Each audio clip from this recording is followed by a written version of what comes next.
everybody. We're at the Monastery of Mougni with a group of ecumenical guests led by Father Karekin Hambartsumyan. Hi Karekin, will you come with us? We want to introduce you. Yes, that's right.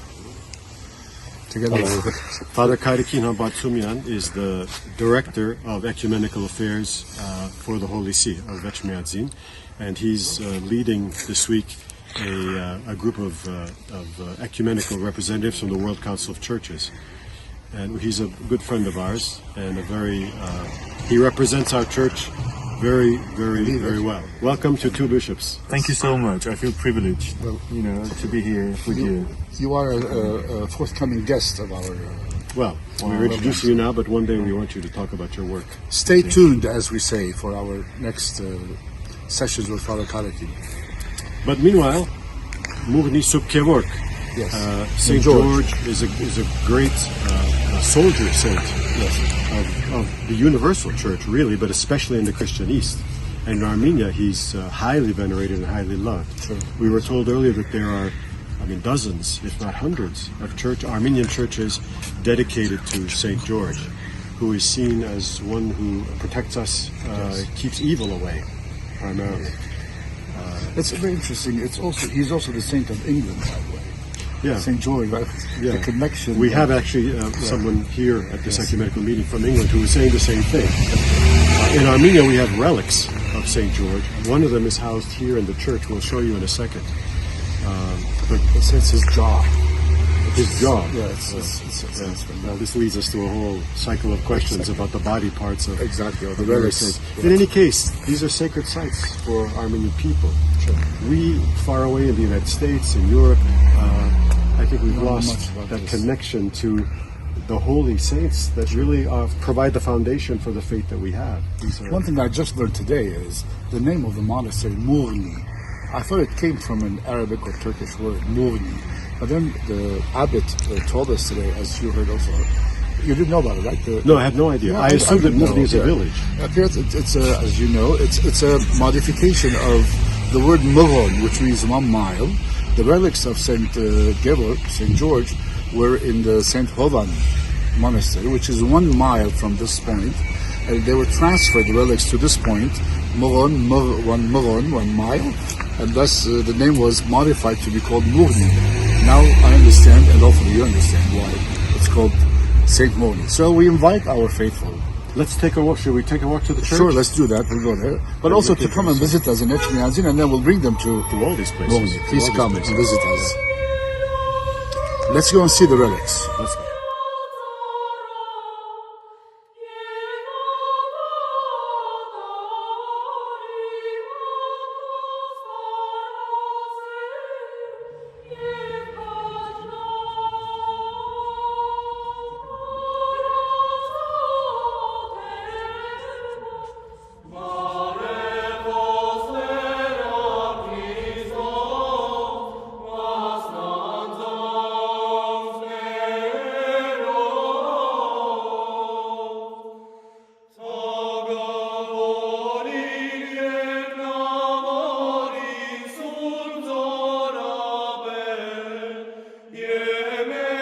Hello again, everybody, and welcome back. I hope you enjoyed the very brief collage and montage of photos that we inserted of St. Kevork of Mougni Monastery. Actually, we're not there now. We're back in Vechmiadzin at the balcony of Bishop Daniel, and we're happy to continue this clip and conclude some information about St. Kevork. We tried, as we indicated in the first part of this clip, to go into the church and see the relics of St. Kevork, but as we went there, as you saw, as we walked toward the church, there was a wedding, so we did not want to disturb the wedding.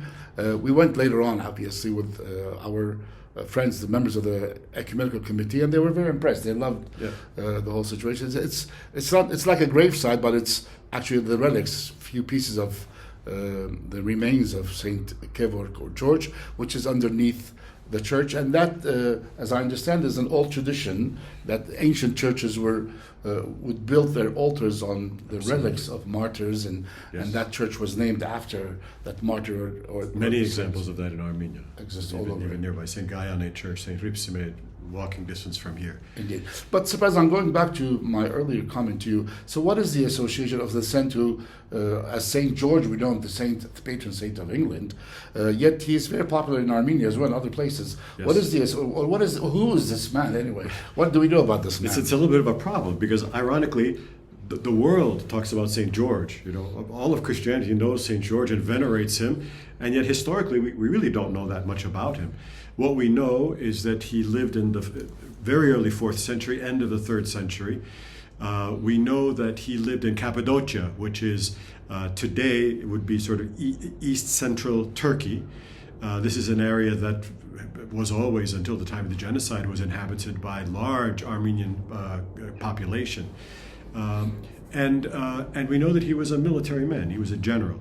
We also know that this early period, right around the year 300, was the time of the Emperor Diocletian, the Roman Empire. Persecuted Christians. He was maybe one of the worst persecutors of Christians, and St. George was one of his victims among countless others. He was martyred? He was martyred, under Diocletian, who sent an order that any Christian serving in the military of the Roman Empire was to be immediately exterminated on the spot. Beyond this, what remains is a lot of material that sounds a lot like legend. The lives of the saints often are a mixture of true events that happened and then very obvious embellishment.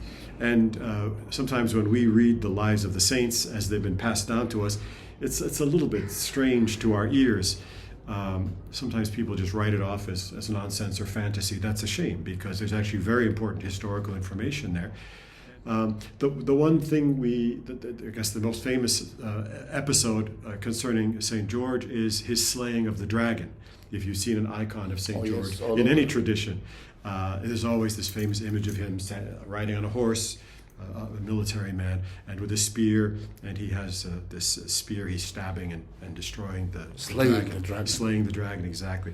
Well, what do we do about that? The legend goes that there was a village, a town in this area that was being attacked by some kind of monster, some kind of dragon, which was destroying the livestock, even attacking people. And so St. George was called, and he somehow was able to slay this enormous beast and bring peace back to this town. But obviously the beast did not exist. They knew that. But we know there are no dragons. That in the 4th century they knew there was no such thing as a dragon. It's maybe representation of the horrible evil or whatever difficulties that the people of that village were experiencing. And that kind of imagery is very common in early writings of the saints. They tended to, as we said, they embellish historical episodes with certain details and stories and episodes that everybody knew were designed. They were made up to heighten the theme of the story. And what's the theme of the story?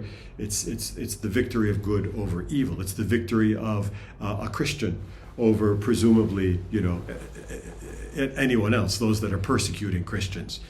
The victory of good over evil is a perennial issue that we know today in our lives. Indeed. We face that.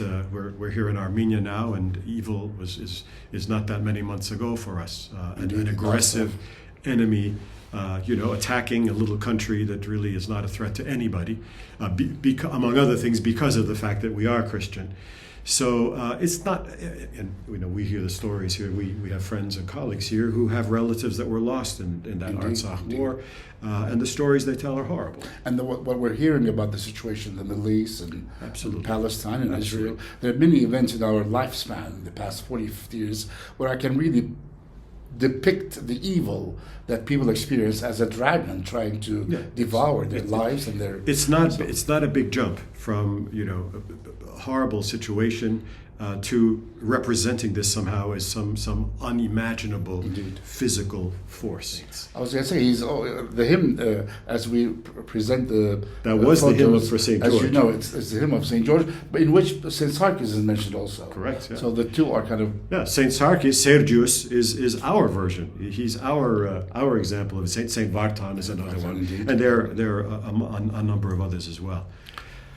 So shall we conclude this clip with a prayer of intercession to all these martyred saints, and of course, as we're reflecting on Saint Kevork, petitioning Saint Kevork for his intercessory prayers. We need forces of good. I think it's a challenge. St. George is a challenge for all of us to really lift ourselves up to another level. Indeed. Beyond the political talk, to really try to be individually, wherever we live, Armenia or Cappadocia or New Jersey or wherever we are, to try in ourselves, even in our one-on-one interactions, to be really forces for good, forces for Jesus Christ. Indeed. And hopefully we will be able to see you soon in another video clip. Your feedback, by the way, is appreciated. We received several. Do we have new suggestions? We have suggestions, okay, yeah, right. and we will definitely work on these as our the subjects of our forthcoming video clips. Thank you, and God bless you. God bless you.